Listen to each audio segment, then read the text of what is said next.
trade unionists, so I did nothing. Then they came for me, and there was no one left to speak out for me.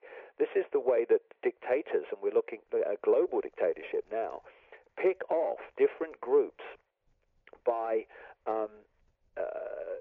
focusing on them and getting to a situation where other people are not at that moment affected. So people, in effect, like the biblical story of the Good Samaritan, they walk on the other side of the road and think, not my problem, mate. But eventually it becomes your problem, and by that time, there's no one left to speak out for you. And this is what's happening all the time. Okay, you can focus on Muslim people, you can focus on all different groups, and oh no, I don't like them anyway. But eventually, your door knocks, and then you realize what the game has been all along, but by then it's too late.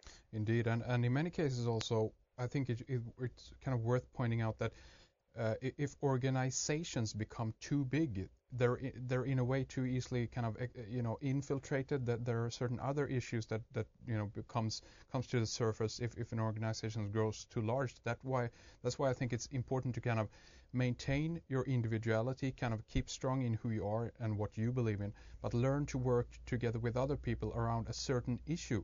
And when that is won, drop it, move on, and take the next one. That's how I see that's kind of a good approach to how to beat these certain areas that we don't want to see, in within a country, within a state, or within our lives, Well, you have to hold your individuality, otherwise you just become a cell in an organization or a belief system or whatever, and like you say, they're not only easily infiltrated, they can be brought into internal conflict, and agents provocateurs can cause mayhem in organizations where people as a whole are giving their power to some leadership or some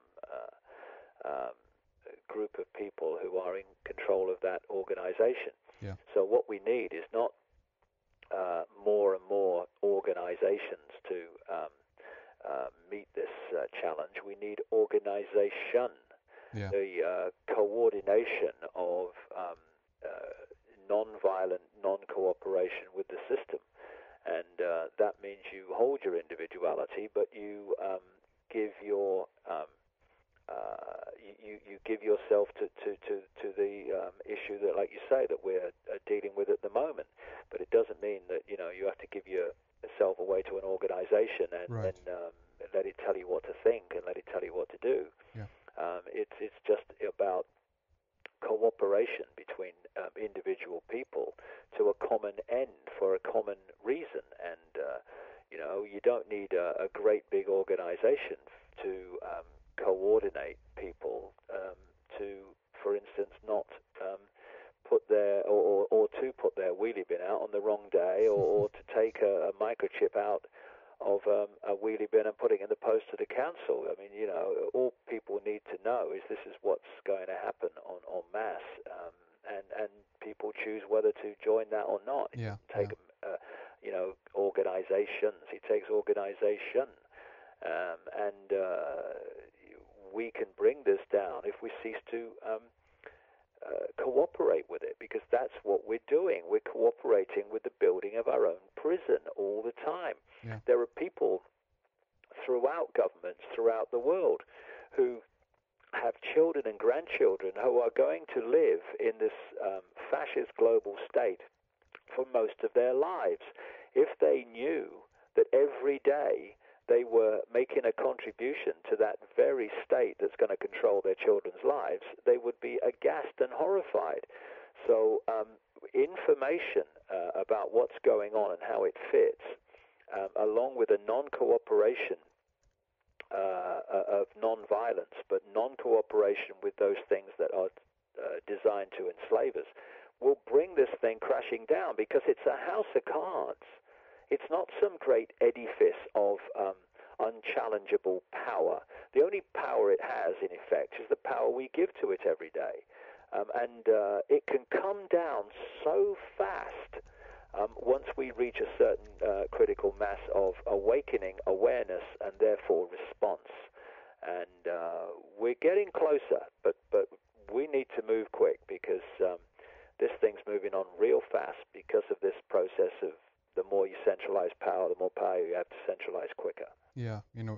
definitely, and also, I think it's important to stand up for what everyone for themselves believe is right, and in a way, don't wait for everyone else to follow along with you in that regard, or just operate on what you believe is right within your moral code or whatever you want to call it. And I think that ideas kind of spread and follow along, and inspiration, if you will, helps to flow through spirit, if you will, in a wonderful way. And if someone would do something like that you mentioned before, David, like take off the microchip of the bin and send it back or whatever, and someone read about it, I think that more and more people would do it, that begins to notice that, and if they consequently were arrested because of that, I think that thing would actually flow from there, and more people would actually do it. So in many cases, it takes that initial, I don't like the word sacrifice, but it takes that kind of initial action in order to get a response in a way, if you follow me.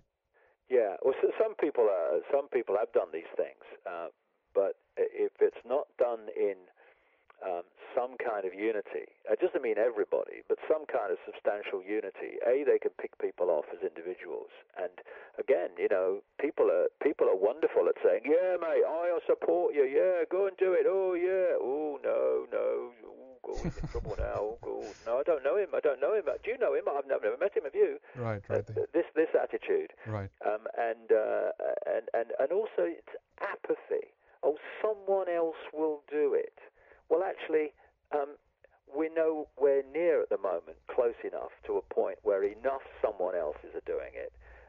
So it might as well be you, because if it ain't you, it's got to be someone, because very soon we're going to pass the point of no return, because the whole process of this unfolding agenda is to shut the cell door before enough people have realized they're even in a cell. This is why they're pushing on so fast with their plans for microchipping, DNA databases, and all these things, surveillance cameras, surveillance of data of various kinds.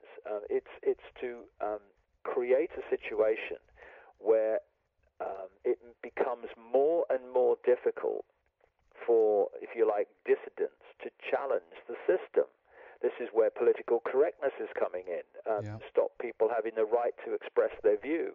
It's nothing to do with protecting minorities. It's playing minorities off against each other and stopping people having the right to express an opinion.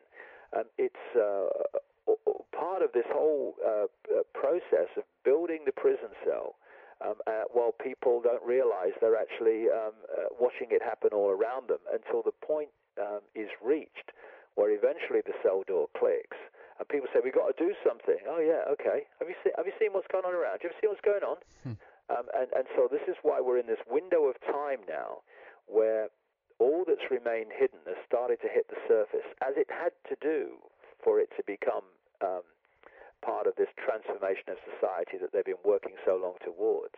And now it's no longer sometime over the rainbow, sometime maybe in the future. It's happening now by the day, and quicker. And so we have the opportunity now to see that this is not some theory, this is daily experience, and to take the action necessary to bring an end to it.